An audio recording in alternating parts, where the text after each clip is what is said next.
Hi all, I Asha Binoy from Mavaldi farm. ഇന്ന് നിങ്ങൾ introduce ചെയ്യുന്നത് ടോപ്പ് ബോട്ടം ഷോൾ കേട്ടോ.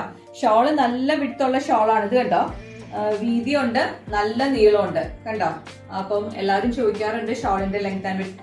ഇത് ഭയങ്കര ഡിമാൻഡ് ഉള്ള ഒരു മെറ്റീരിയൽ. അതിന്റെ കാരണം ഒന്നാമത്തെ ലൈറ്റ് ഷെയ്ഡ്, ഇങ്ങനത്തെ യോക്ക് കംപ്ലീറ്റ് വർക്ക്, പിന്നെ സ്കാലപ്പ് വർക്ക് ഉണ്ടോ ഷോളില് ഉണ്ട്. ഇതുപോലെ സ്കാലപ്പ് വർക്ക് വരുന്നു. പിന്നെ ബോഡി കംപ്ലീറ്റ് ഷോളിൽ കംപ്ലീറ്റ് ബൂട്ടാസ് പോയിട്ടുണ്ട് ഫ്ലവറിന്റെ കേട്ടോ. പിന്നെ ഈ പ്ലെയിൻ ബോട്ടം നല്ല രസമുള്ള മെറ്റീരിയൽ. ഇതിൽ തന്നെ വേറൊരു ഷെയ്ഡ് കൂടെ ഉണ്ട്, കാണിക്കാം. ഇതാണ് നെക്സ്റ്റ് കളർ. ഇതിന്റെ മെറ്റീരിയൽ ഞാൻ പറഞ്ഞില്ല, ലിനൻ ആണ്. ഓക്കെ, അപ്പൊ ഇത് വീണ്ടും അതുപോലെ തന്നെ കേട്ടോ. അതിന്റെ പിന്നെ ഈ സൈഡിലാണെങ്കിലും ഇങ്ങനെ സ്കാലപ്പ് ചെയ്ത് പോയിട്ടുണ്ട് കേട്ടോ. അപ്പോൾ എല്ലാവർക്കും ഇഷ്ടമായെന്ന് വിചാരിക്കുന്നു. താഴെ കാണുന്ന വാട്സ്ആപ്പ് നമ്പറിൽ കോൺടാക്ട് ചെയ്യാം. Thank you so much.